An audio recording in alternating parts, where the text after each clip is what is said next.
Next up, I'm really excited about this particular conversation. This is Irina Filippova from Electrata, and she is the COO. Thank you. Thank you, Alan, and really a big shout out to Centrifuge and Startup Sensi for this opportunity to share reflections. You've heard from some of the amazing founders and CEOs and leaders of startups in our ecosystem, and really we're fortunate to have this ecosystem, to have these partners in Centrifuge and in other startups across the board. Today I wanted to talk about really three things with you, with the audience, building quite a bit on what prior speakers have already shared.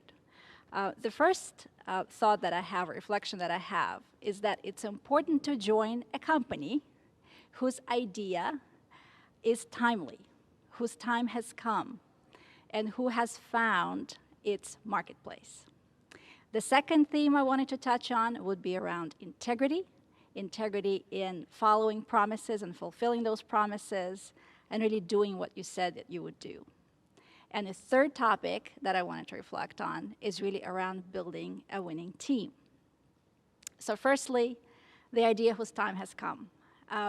I, like the prior speaker, have been involved in the corporate world, have had a corporate career, but always found myself in starting things up, starting up organizations, departments, projects, and leading on those. And over a decade ago, I've left my corporate career for the startup world and have been in it ever since. No two ideas are the same, and everyone starts the entrepreneurial journey because they fall in love with the idea. And sometimes they fall really hard. Whether the idea has market potential or not gets proven out quite quickly. So if you're able to raise that Series A initial funding for your company, or even the friends and family initial round or angel round, that means that your idea is probably timely and there is market for it.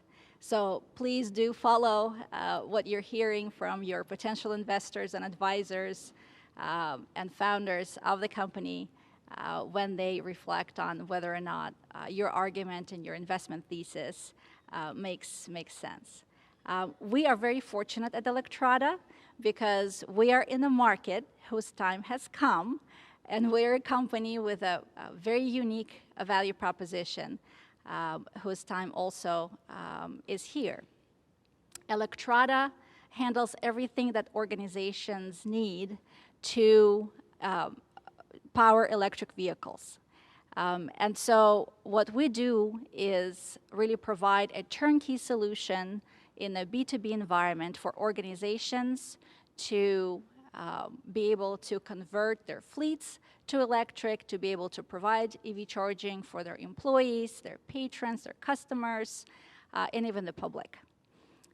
So our company really started with a premise that reliability was a major gap that the market wasn't addressing, and that we needed to come in and provide that reliable turnkey solution, end-to-end solution, as the owner and operator of EV charging equipment.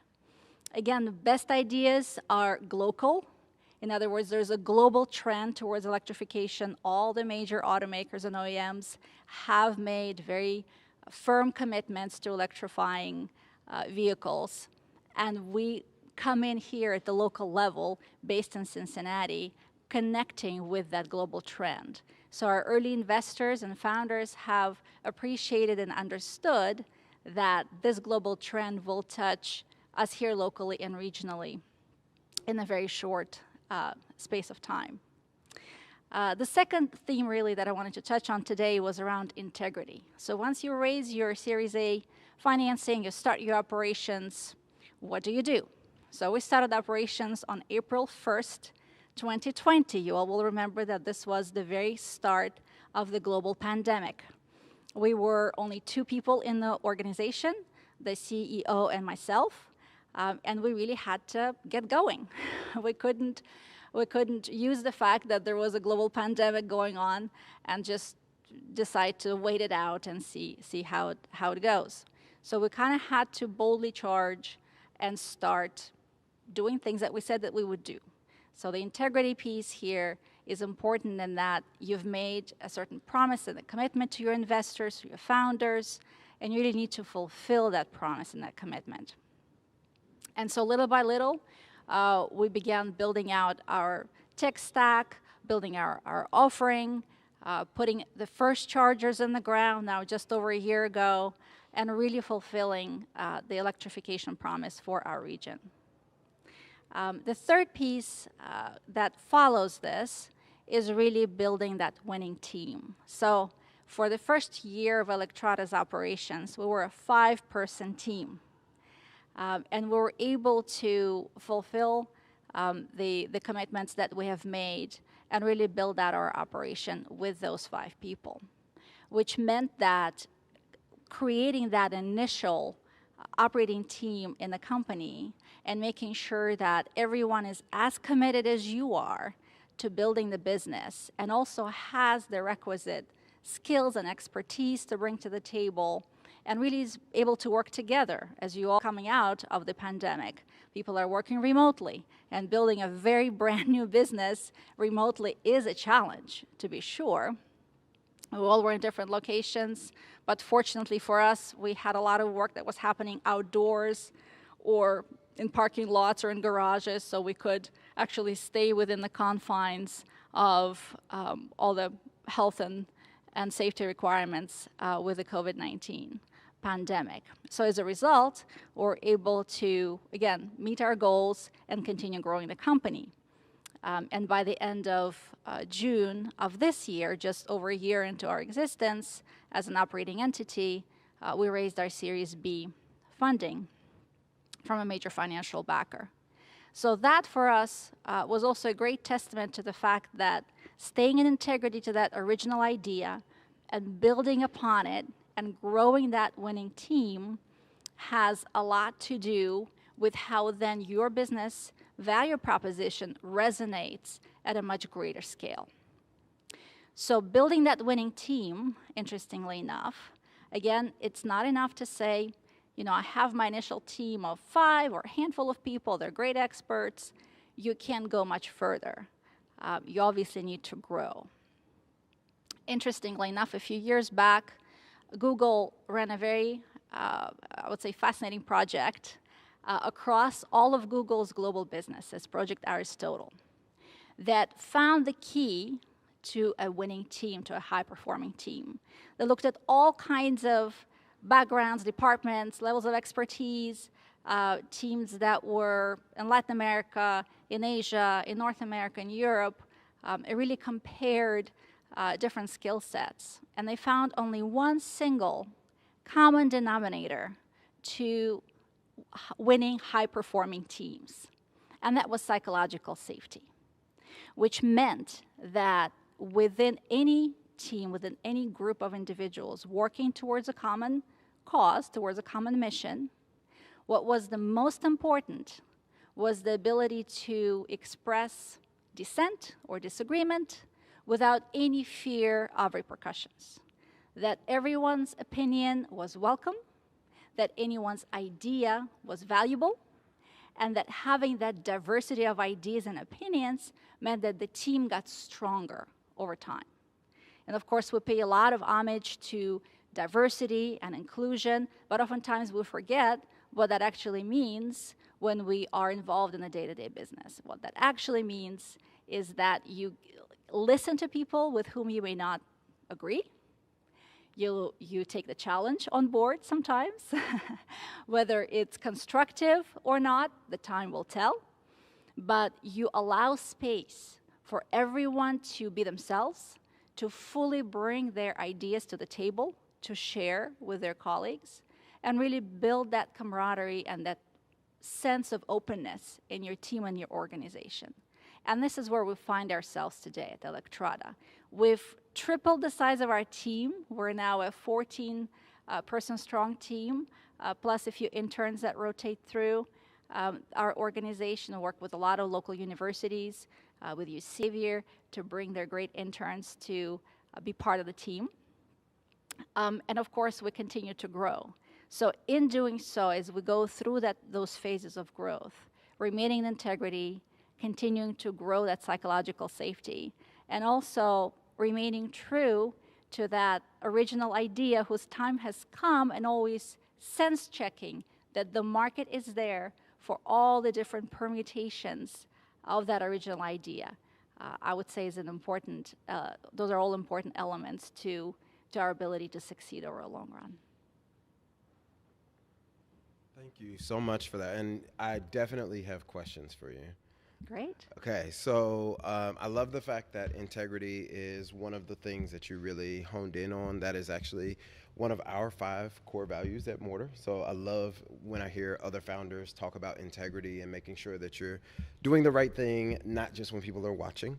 And the other thing I wanted to kind of ask about was when you're building that team, you mentioned making sure that you're finding people who are as driven and passionate about the mission or the thing that you're building. And in every interview, everybody's always just as passionate and driven. How do you know how to kind of weed through those people in that hiring process? Alan, thank you. I love that question. I love the question about people at all times, and this is a very timely one because we are in the employees market right now. We're not in the employer's market right now. So the first thing that I would say is that be upfront about what role you're hiring for and what kind of a company you are. Be upfront about your mission, your values, what you're looking for. A lot of times startups, again, don't have time to write a proper job description or really think it through. So I would say state it up front. Don't spare any time, because people who are interested, they will read your entire job description, your entire posting, and they will then connect. Also, I would say be specific about the way in which you want the potential job candidates, job applicants to engage with the organization. So oftentimes I would say, please reply to this email address with your cover note and your resume. And you cannot believe just how few people read that very simple requirement and do as they're being requested to do. Oftentimes they don't, they completely forgo the process. So those small steps that people take that show initiative, that show attention, that show that there is a real genuine connection with your mission between what they do, what they believe, and what you do is very, very important. And again, that piece of integrity, meaning that it really makes sense for them as their next career step to be joining your team, and really pushing them on this to understand that this is good for them and will be good for the organization. Creating that glue factor and that fit factor culturally is paramount, because yes, everyone would normally say, of course, this is my dream job, that's a natural next step for me, but you want to test that and just make sure that that fit is as solid as it's being stated. I love that, especially the attention to detail. I always think of the quote, how you do anything is how you do everything. And if that attention to detail is not there in the hiring phase, it's probably not going to just magically appear once they're on your team. What is, last question, what is the one thing that you would encourage employers to think about as we're in a different market right now, and employees tend to have that power in their hands? What's the one flexibility type of tip that you would offer?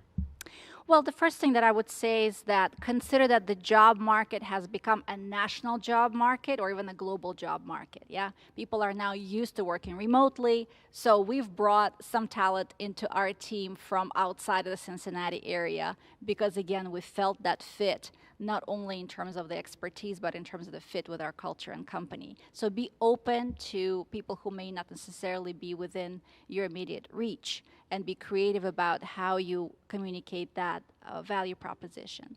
But secondly, also try to position your company in the multitude of sectors that it possibly touches. So in Electrada's case, we touch on the energy sector, transportation, even real estate, utilities, and technology. So we have a multitude of sectors that people may be looking in. So they may not be thinking about electric vehicle charging necessarily because it's such a new industry segment, but they may be thinking transportation or even real estate or power, energy. So use those keywords in your description to reach people who may be hiding in those other verticals and may not be immediately available to you. Perfect. Thank you so much, My Irina, pleasure. for sharing all of your wisdom. And for those of you who are employers who are thinking about how you're going to transition during this time where you're looking for new staff, you're looking for new employees, and you're trying to figure out what that means for the culture of your organization,